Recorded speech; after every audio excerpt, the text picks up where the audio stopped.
മലയാളികൾക്ക് ഒരിക്കലും മറക്കാനാവാത്ത സിനിമകൾ സമ്മാനിച്ചിട്ടുള്ള ഒരു എഴുത്തുകാരൻ രഘുനാഥ് പലേരി. അദ്ദേഹം തിരക്കഥയൊരുക്കി പുതിയൊരു സിനിമ റിലീസാവുന്നു. ഷാനവാസ് കെ ബാവക്കുട്ടിയാണ് സിനിമ സംവിധാനം ചെയ്തിട്ടുള്ളത്. അദ്ദേഹത്തിൻ്റെ കിസ്മത്ത് എന്ന് പറയുന്ന സിനിമ എനിക്ക് വളരെയധികം ഇഷ്ടപ്പെട്ടിട്ടുള്ള ഒരു സിനിമയാണ്. അതിനുശേഷം തൊട്ടപ്പൻ എന്നൊരു സിനിമ വന്നിട്ടുണ്ടായിരുന്നു. ആ സിനിമ നിങ്ങൾ കണ്ടിട്ടില്ലെങ്കിൽ ഒന്ന് കണ്ടു നോക്കൂ. വിനായകൻ്റെ അടക്കം മികച്ച ഒരുപിടി പ്രകടനങ്ങളുള്ള അത്യാവശ്യം രസമുള്ളൊരു പടം വരുന്നത്. ദി പെർഫെക്റ്റ് എന്നല്ല, പക്ഷേ എനിക്കിഷ്ടപ്പെട്ട ഒരു വർക്കായിരുന്നു. അപ്പോൾ അദ്ദേഹം വീണ്ടും സംവിധായകനായ ഒരു സിനിമ വരുന്നു. പിന്നെ ഹക്കിം ഷാ വളരെ ഗംഭീരമായിട്ടുള്ള വേഷങ്ങൾ കിട്ടുകയാണെങ്കിൽ ഗംഭീരമായി തന്നെ പെർഫോം ചെയ്യുമെന്ന് ഉറപ്പുള്ളൊരു നടനാണ്. പൂർണിമ ഇന്ദ്രജിത്ത്, പ്രിയംവദ കൃഷ്ണൻ, തൊട്ടപ്പൻ എന്ന് പറയുന്ന സിനിമയിലെ ലീഡ് റോൾ ചെയ്തിട്ടുള്ള ആർട്ടിസ്റ്റാണ്. ഒരു ഗംഭീര ആർട്ടിസ്റ്റാണ് എന്ന് ആ സിനിമയിൽ തന്നെ തെളിയിച്ചിട്ടുള്ള ആളാണ്. ഷമ്മി തിലകൻ. അങ്ങനെ ഒരു വലിയ താരനിര, വലിയത് എന്ന് പറയാനില്ല, എന്നാലും പ്രകടനത്തിൽ മുൻപന്തിയിൽ നിൽക്കുന്ന അഭിനേതാക്കൾ ഒരുമിച്ച് ചേരുന്നു എന്നുള്ളൊരു പ്രത്യേകത കൂടിയുണ്ട്. അങ്കിത് മേനോൻ വർക്കി സംഗീത സംവിധാനം നിർവഹിച്ചിരിക്കുന്നു. എൽദോസ് ജോർജിന്റെ ക്യാമറയാണ്. സിനിമയിലെ പ്രകടനങ്ങളെ കുറിച്ച് പറയുമ്പോൾ ഇവരെല്ലാവരും നല്ല പെർഫോമേഴ്സ് ആണ്. അവർക്ക് എന്ത് വേഷം കിട്ടിയാലും രസമായിട്ട് ചെയ്യാൻ പറ്റും എന്നെനിക്ക് ഫീൽ ചെയ്തിട്ടുണ്ട് മുൻ സിനിമകളിൽ നിന്ന്.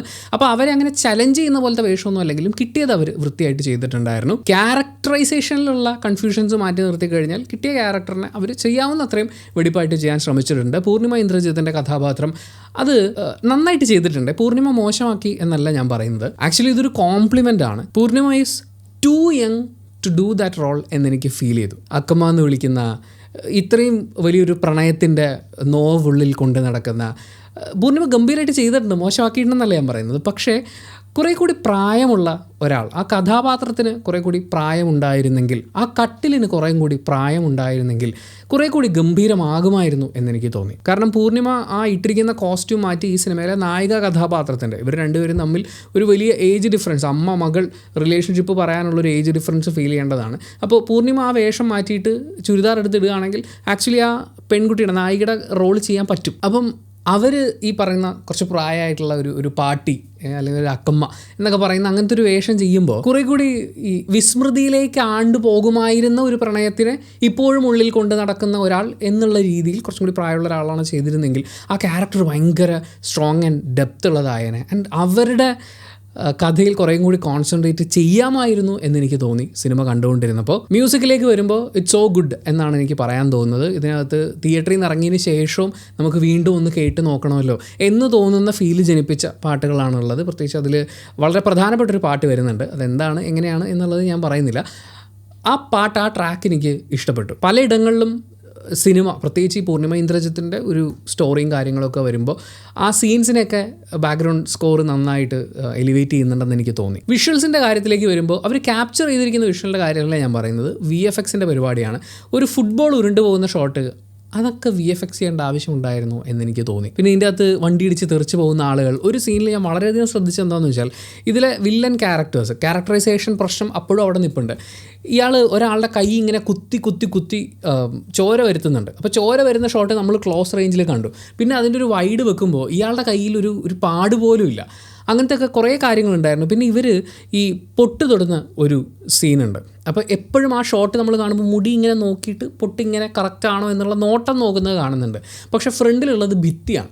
അതായത് ഇതൊരു ചുമര് നോക്കിയിട്ട് ഇവർ പൊട്ട് തൊട്ടുകൊണ്ടിരിക്കുകയാണ്. പക്ഷേ അത് കുഴപ്പമൊന്നുമില്ല, പൊട്ട് ചുമരിൽ ഒട്ടിച്ച് വെക്കുന്നു, അതിന് ശേഷം എടുത്ത് തൊടുന്നു. പക്ഷേ ഒരു കണ്ണാടിയിൽ നോക്കുമ്പോൾ കൊടുക്കുന്ന എക്സ്പ്രഷൻസും പരിപാടിയൊക്കെ കൊടുത്തിട്ടാണ് അത് ചെയ്തിരിക്കുന്നത്. അതെങ്ങനെയാണ് അത്, അല്ലെങ്കിൽ എന്തിനായിരുന്നു എന്ന് എനിക്ക് മനസ്സിലായില്ല. അവിടെ കണ്ണാടി വെക്കാൻ മറന്നുപോയതാണോ എന്നും സംശയമുണ്ട്. അപ്പോൾ അങ്ങനത്തെ കുറച്ച് VFX പരിപാടികൾ എനിക്കത്ര രസമായിട്ട് തോന്നിയില്ല. കുറേ കണ്ടിന്യൂറ്റി ഇഷ്യൂസൊക്കെ ഉണ്ടായിരുന്നു.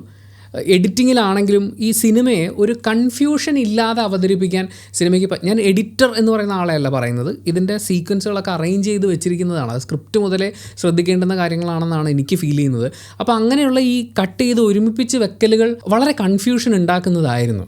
End of the day cinema കഴിയുമ്പോൾ എന്തിനായിരുന്നു ഇത്രയൊക്കെ വളഞ്ഞു ചുറ്റി പറയാൻ പോയത്, ഈ പറയാനുള്ളത് ഇങ്ങ് പറഞ്ഞാൽ പോരായിരുന്നോ എന്ന് ചോദിക്കാൻ തോന്നുന്ന പോലെ. അതായത് അൺവാണ്ടഡ് ആയിട്ടുള്ളൊരു കോംപ്ലിക്കേഷൻ സിനിമ കഥ പറച്ചിൽ രീതിയിൽ വന്നു എന്ന് എനിക്ക് ഫീൽ ചെയ്തു. നെഗറ്റീവ്സ് എണ്ണിപ്പെറുക്കി പറയാനാണെങ്കിൽ ഒന്ന്, ഇതിൻ്റെ കഥ.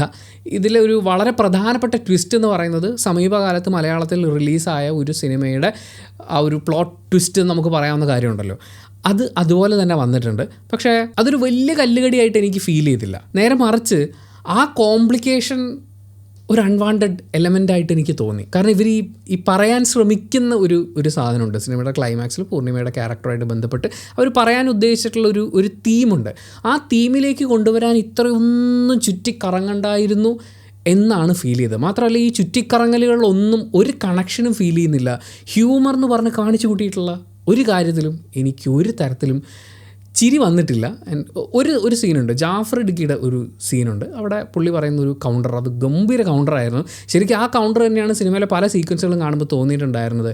ഇതിനകത്ത് ഗുണ്ടകൾ അവർ നല്ല പെർഫോമേഴ്സാണ്, പല സിനിമകളിലും കണ്ടിട്ടുള്ള പെർഫോമേഴ്സ് തന്നെയാണ്. പക്ഷേ ഇതിലേക്ക് വരുമ്പോൾ ലോജിക്കലി കണക്റ്റ് ആവുന്നില്ല. മാത്രമല്ല സിനിമയിൽ ഒരു സൈഡിൽ ഈ കാലത്തെ അല്ലെങ്കിൽ ഭാഷയൊക്കെ അതിജീവിക്കുന്ന പ്രണയം എന്ന് പറയുന്നൊരു കാര്യം ഇടയ്ക്കിടയ്ക്ക് വന്നു പോകുന്നു. നല്ല പഞ്ച് ഡയലോഗുകൾ വരുന്നു. ഷമ്മി തിലകൻ അവതരിപ്പിക്കുന്ന കഥാപാത്രത്തിൻ്റെ ആ ഒരു ഡയലോഗ്സും കാര്യങ്ങളൊക്കെ വരുന്നു. അപ്പോൾ നല്ല രസമായിട്ടുള്ളൊരു സാധനം ഇപ്പുറത്ത് പോകുമ്പോൾ ഒരു കാര്യവുമില്ലാത്ത എന്ന് ഫീൽ ചെയ്യുന്ന, അല്ലെങ്കിൽ ആ ഒരു പോക്കിനോട് ഒട്ടും യോജിക്കാത്ത രീതിയിലുള്ള ഒരു ഫൺ ആംഗിളിൽ ഒരു കോമിക് ഗുണ്ട പരിപാടികളൊക്കെ അത് ആവേശത്തിനെ സ്പൂഫ് ചെയ്യാനുള്ള ശ്രമമാണോ എന്ന് പോലും എനിക്ക് തോന്നിപ്പോയി.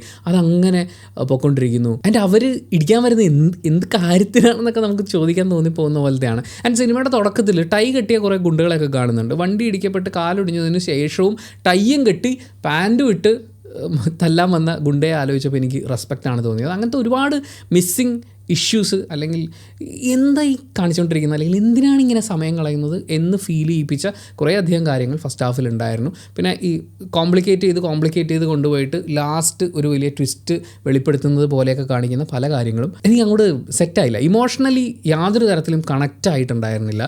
പൂർണിമയുടെ ക്യാരക്ടറിൽ അത് സംഭവിച്ചിരുന്നെങ്കിൽ സിനിമ കാണുമ്പോൾ നമുക്ക് കിട്ടുന്ന എക്സ്പീരിയൻസ് വേറെ ലെവലായേനെ. പക്ഷേ അവിടെ പോലും, അതായത് ഈ സിനിമയിലെ ഏറ്റവും അധികം നമുക്ക് കണക്ഷൻ ഫീൽ ചെയ്യേണ്ട ക്യാരക്ടറിനോട് പോലും ഒരു ഇമോഷണൽ കണക്റ്റ് ഫീൽ ചെയ്യുകയോ അങ്ങനെ ഒരു ഫീല് ഉണ്ടാവുകയോ ചെയ്യാതെ പോയി എന്നുള്ളതാണ് സിനിമയിൽ ഒരു വലിയ കുഴപ്പമായിട്ട് എനിക്ക് തോന്നിയത്. പിന്നെ ഈ സിനിമയുടെ പേര് ഒരു കട്ടിൽ ഒരു മുറി.